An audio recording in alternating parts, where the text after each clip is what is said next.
save money. Now, this is something everybody knows they're supposed to do, but no one does it. Is Dave Ramsey the most important public figure of the past 30 years? Is this hard? His brash, no-nonsense style turned some people off. You've got no money. Shut up. You're broke. Think. But millions of families have used his system to become debt-free and reach their financial goals. I'm debt-free! This idea that the little man can't get ahead, that is less true today than it's ever been in the history of man. So what makes his method so effective? After watching over 6 hours of his content, I've uncovered the 11 most powerful lessons he's taught in the last 3 decades. Lessons that could help you win with your money this year. Let's dive in. And what's become famous around Ramsey was because many years ago, decades ago, people came to me and they said, what do you do first? Do you do retirement first, or do I do kids' college first? That's very important. Do I have an emergency fund first? That's really important. I need to get rid of this stupid credit card debt. It's 22%. That's very important. Where do I start? And what we did at the time, many years ago, was we laid it out, and then we adjusted it a couple times in the early days. We haven't adjusted it in 25 years. But we laid out what to do first, what to do second, and we call them the baby steps. Because if you want to eat an elephant, you do it a bite at a time.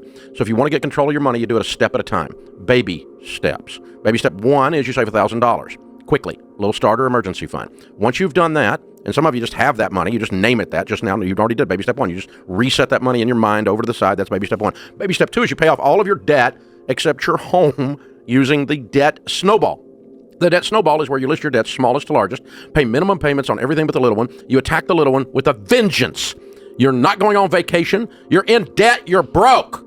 You're not going out to eat. You're in debt. You're broke. You work all the time. You're in debt. You're broke. There's a great place to go when you're broke, to work. Okay? This is what you do. And you bust your butt. And it's scorched earth. No lifestyle. No nothing. You sell so much stuff the kids think they're next. You name the dog eBay and the cat Craigslist. Everything's going out the door. We're getting this mess cleaned up. We're sick and tired of being sick and tired. People that do it with that intensity get out of debt in an average of about 18 to 24 months. Now, average means that some of you have $500,000 in student loan debt like Jade did, took her 7 years. Okay? And then average means some of you have $5,000 in debt and $10,000 in your bank account when you heard me rant, and you just went and paid it off. Now you're debt-free. Took you 13 seconds. Okay? But the average is 18 to 24 months. Then when you finish that, with the same level of intensity, you continue. We call this gazelle intensity, the gazelle running from the cheetah for its life. When you get out of debt, you finish baby step 3 with the gazelle intensity, and that's 3 to 6 months of expenses. Then we turn off the intensity and we move from intensity to intentionality, and we do baby steps 4, 5, and 6 simultaneously. That's 15% of your income going into retirement. That's what's going to make you a baby steps millionaire in about 12 years following this plan. You're going to put money into kids' college if that's applicable and you didn't sell them off. Baby step 6 is any other money we can find in the budget we're going to throw at the house, and the average person paying off their house following these baby steps is doing it. We've been doing this for 30 years. Is doing it in about 10.2 years. In our Baby Steps Millionaires study we did of millionaires, some of them had followed our stuff, some of them hadn't. They were doing it in about 11 years. Wow. So, but the point is there's an intensity for that first 3 steps to get out of debt and get your emergency fund in place, because until you do that, you're broke. And you're walking around in a culture, strutting around like you got some money. You got no money. Shut up. You're broke. Today's question is from Ricky in Washington. He says, David, just gone through my second beater car. Tired of being on a first-name basis with the AAA tow truck driver. I'm out of debt. I have my emergency fund saved, and I have the money to get a little nicer car. Having a hard time parting with it because I worked so hard to save it. Can you talk a bit about the struggle people have with spending money, even when they have it to spend? Yeah, it's so hard to finally get some in savings. It's hard to release it, especially if you're wired as a saver. Now, I'm wired as a spender. My wife is wired as a saver. Usually we fall in one of 2 categories. I think you're wired as a saver. She gets great comfort from having that pile of money, more than she would get great comfort from having a reliable car. Me, I'd rather have a reliable car. Pass the emergency fund. You're at the, this is an emotional thing at this point. It's not a financial thing. It's I have the money, but I have trouble releasing it. And so what that says is you're just getting some, it's a normal thing, and it's not a bad thing, but it just says I get security from that extra money beyond my emergency fund. And I'll tell you this, I think it's something we all have to work at one of our money skills. There's really 3 basic money skills that you have. Spending properly, reasonably. Learning to enjoy money falls under spending. Learning to enjoy life with your money, which is kind of what your question's about. The second one's saving. You gotta learn to save money for emergencies, for college, for retirement, to change your family tree, to build wealth. You gotta learn to invest. You gotta learn to ride the investment waves like we've had in the stock market in the last couple of weeks. And giving, the power of generosity to completely change you when you learn to give as the natural rhythm of your life. Giving, saving, and spending. Everyone has at least one of those that they struggle with. Mine is saving. I'm a spender. It's no trouble for me to enjoy money. It's also no trouble for me to give money. A lot of spenders, it's easy for them to be generous because the release of money doesn't bother us as much as it does a saver. But I'm weak at saving, and that's why God makes me teach this every day. I'm no longer weak at saving, but it wasn't my natural default. I had to intellectually decide to have an act of my will to save and invest. And really what drove me to do that as a spender giver is that I would have more to spend and give if I built more wealth. I can spend more and give more. And that's my only reason for saving. So my grandfather, when he was a very young man and newly married, started a business. And about that time, the Great Depression hit, the stock market crashed, he lost his business. He was blessed to get a job in Alcoa, Tennessee with Alcoa Aluminum back in the day. He ended up working there for 38 years in the accounting department, was one of the head cost accountants when he retired. I heard the story growing up, I didn't witness it, that he had a bit of a temper. Can't imagine that in the Ramsey family. And apparently, as the story goes, he was at my parents' house, who were newly married, and they're probably 20 years old, with the little kid, me, running around. And my mom reached to put some leftovers away and pulled out aluminum foil, only it wasn't Alcoa aluminum foil. It was, God help us, Reynolds wrap. Well, apparently he got so angry, he took the Reynolds wrap and pulled it all out all over the backyard, went through her cabinets and threw out everything that was Reynolds wrap in her cabinets and said, Alcoa Aluminum has supported this family for decades and you will not dishonor that. Now, was that a little overboard? Yeah, definitely a little overboard. Ramseys have a tendency to be overboard sometimes. I'll go with that. But it's an interesting thing that I think is missing today in our culture. This idea that the company that you work for gives you money, therefore feeds your family, allows you to live your dreams, allows your children to go to school and puts clothing on them and food on their table. And I know corporate America is not loyal to the worker and doesn't always treat the worker great. I get all of that, but this is not about corporate America. This is about you and your personal integrity. An element of integrity is loyalty. So I think a little bit of what my grandfather had, a little dose of that would be good for every one of us to remember. If you don't like them, if you think they're a bunch of bozos, if you think they don't have integrity, if you think they don't pay enough, this is a free country. Quit! Get out! Stop!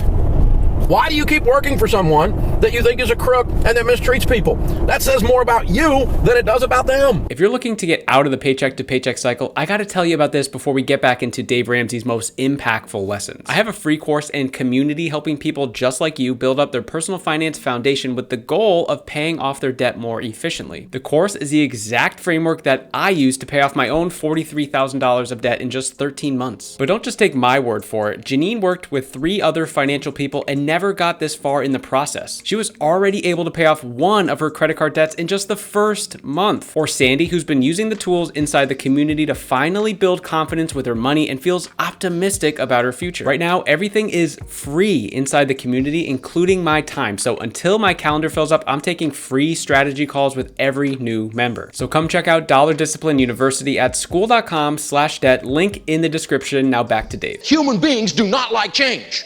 We drive the same way to work every day on the same road. We wear the same clothes all the time if we're not careful. We do not like change. We sit in the same place in church every Sunday.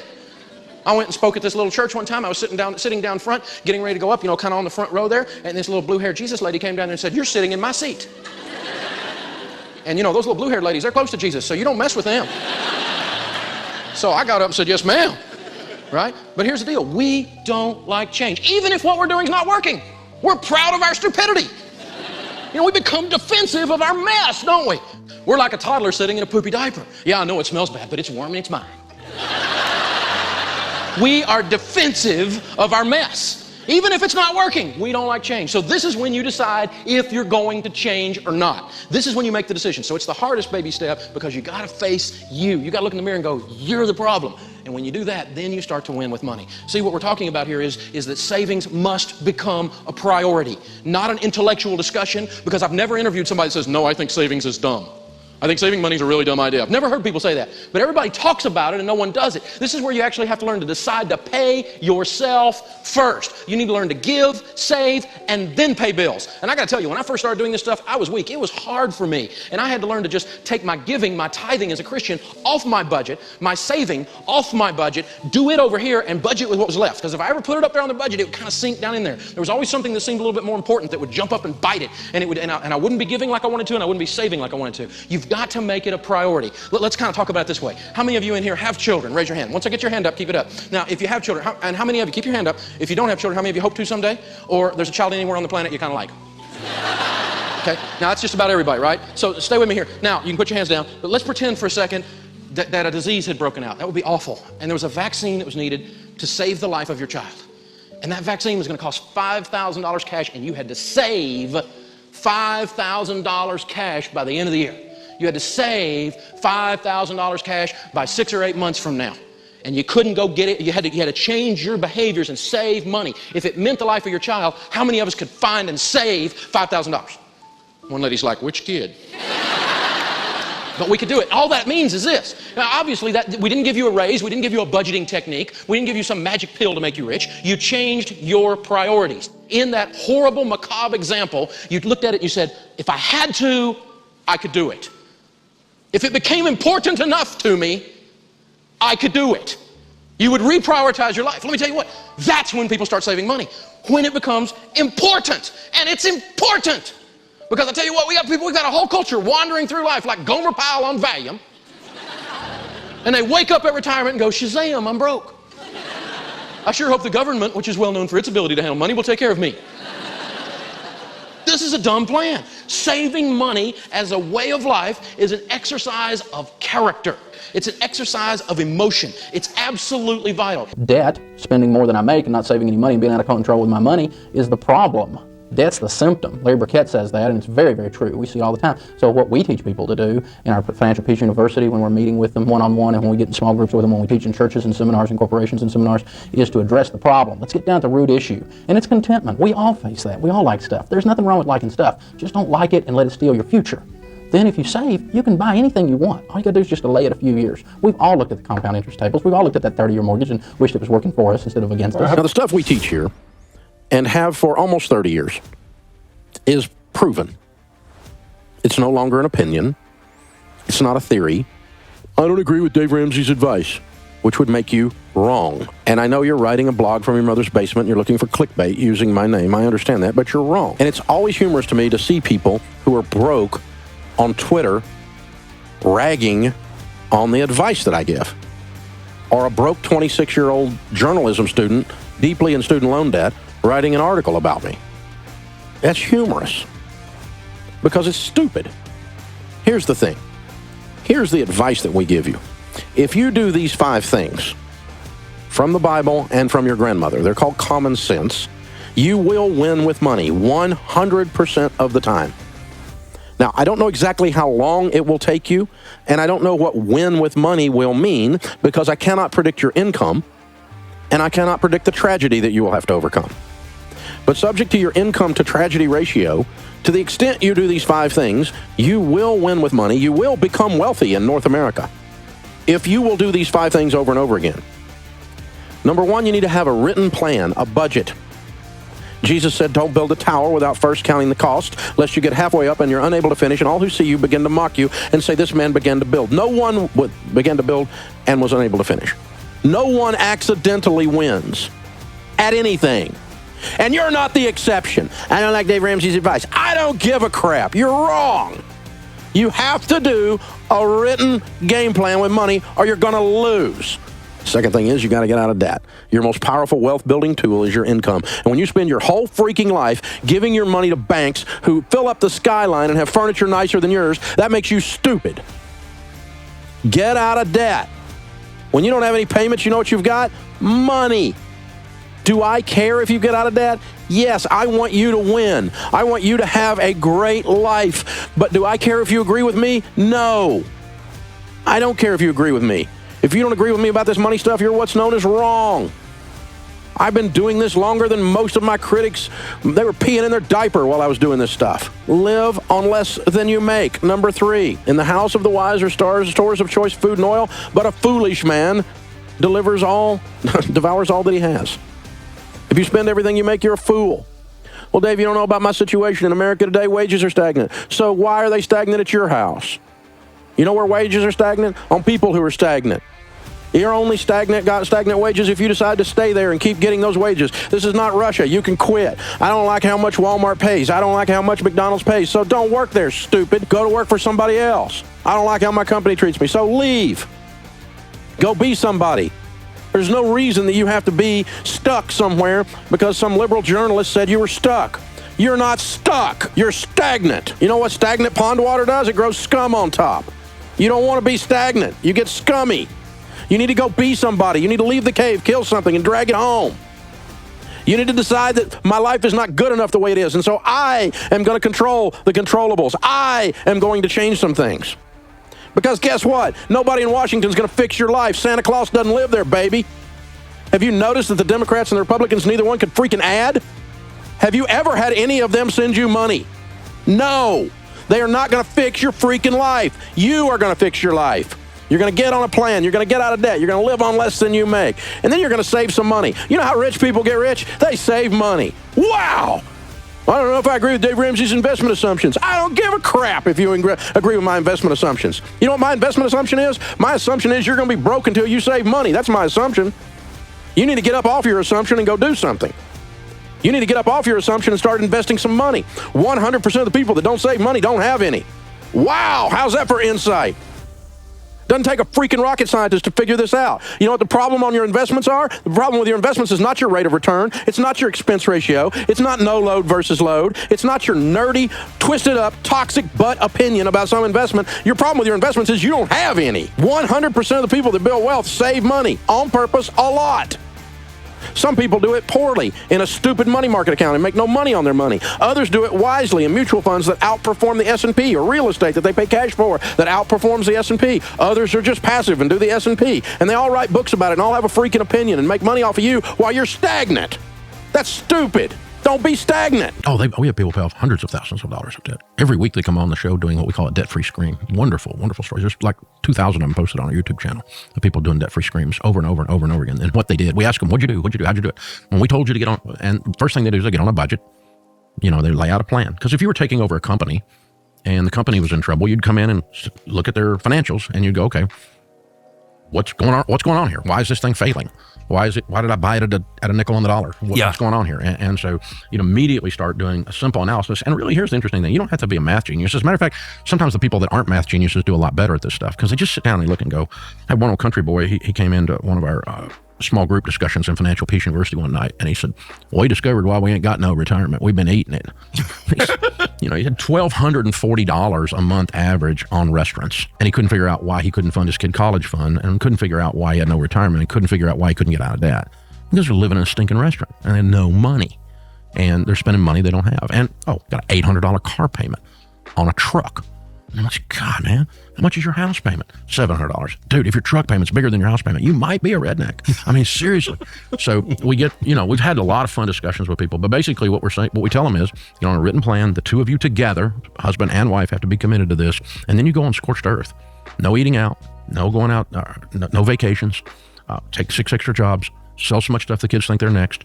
And let's get this thing moving in the right. Sell so much the kids think they're next. I said, put the cat on Craigslist and the dog on eBay. One morning on national television, PETA started picketing me the next day, so because they don't have a sense of humor. I was a joke, but I love my dog. I'm not putting it on eBay. But anyway, you just change the numbers because usually they have enough money coming in to turn the corner.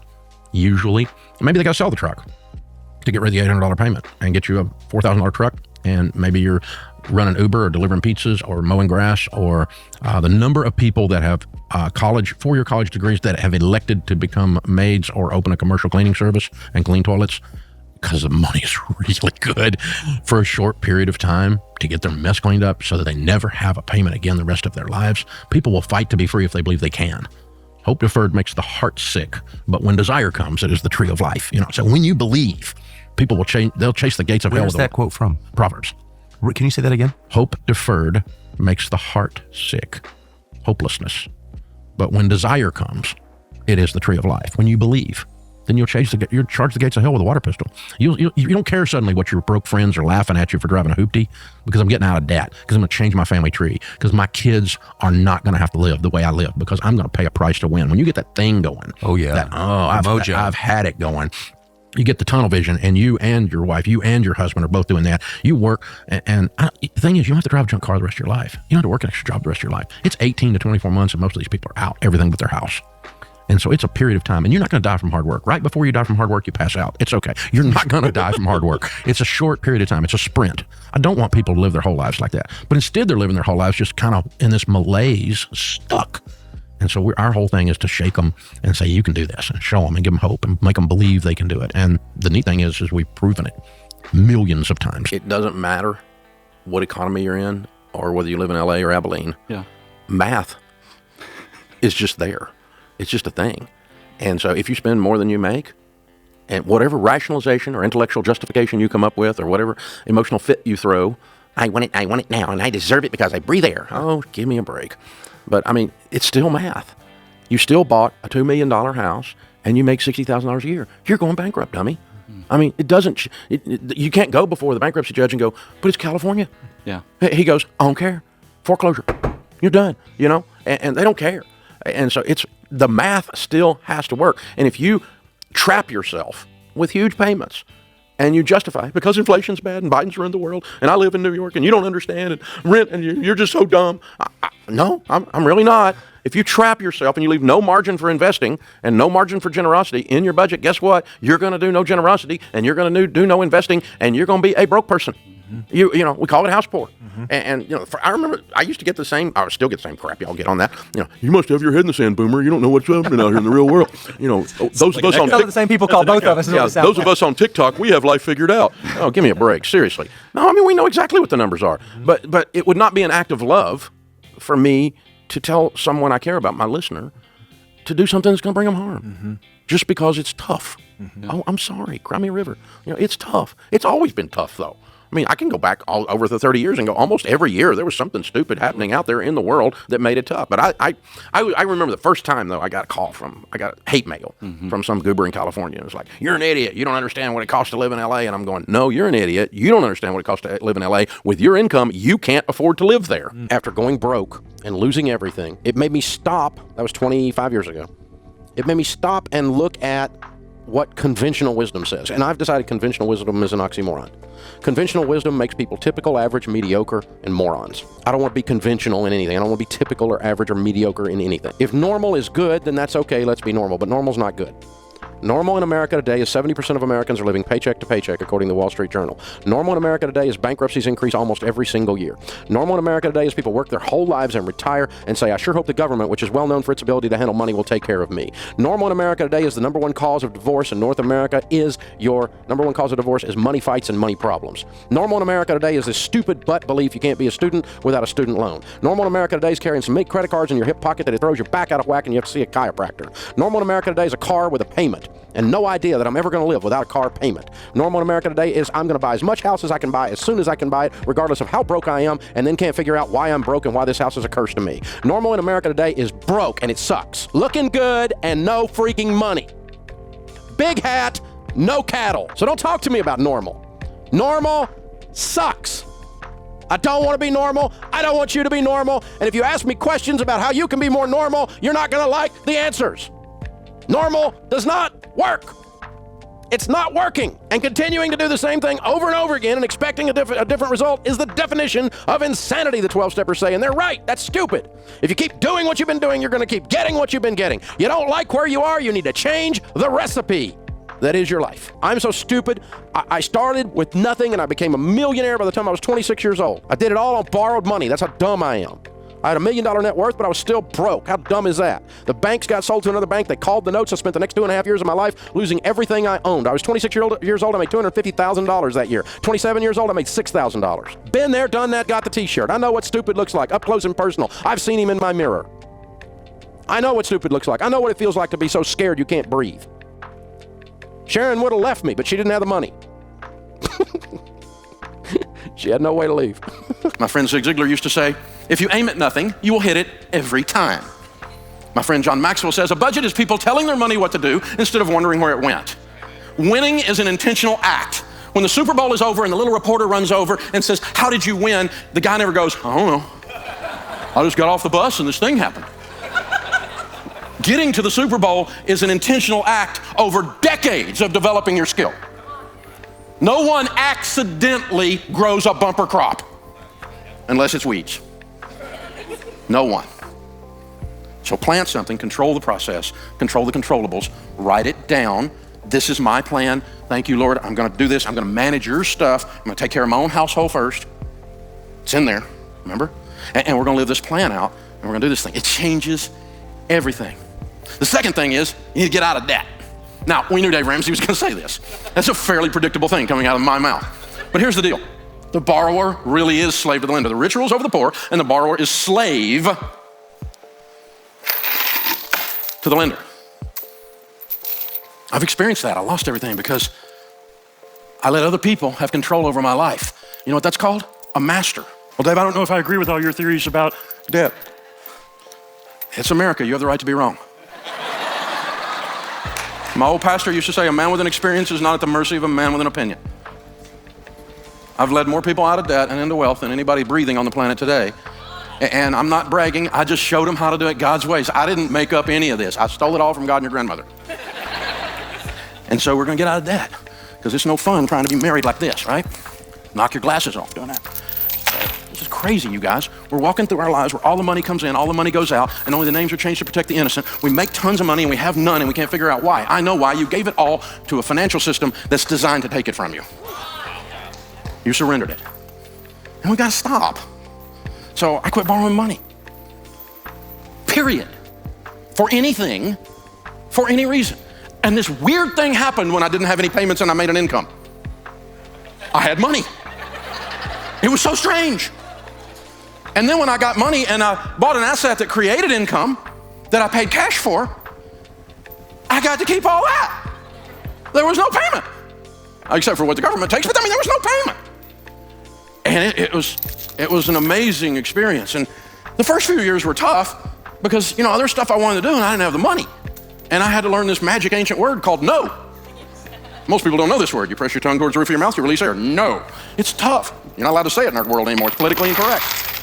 So, you know, what I did was we got the scissors out and we said, no more. I'm not going to play you guys' game anymore. It's time for a plastectomy. It's time for plastic surgery. Citibank. What's in your wallet? Money. American Distress. Thank you. Discover Bondage. Bank of America. Oh my gosh. Yeah, this is your study right here. How do you come upon these millionaires? You know, we did a detailed study and sent out, not just from us, but we just went to the population and found them. We had a research firm in New York City looking over our shoulder to make sure our research methodology was tight because we knew we'd get a ton of pushback from, you know, people who think that America's dead and there's no chance for anybody to win. You can't get up off the bottom.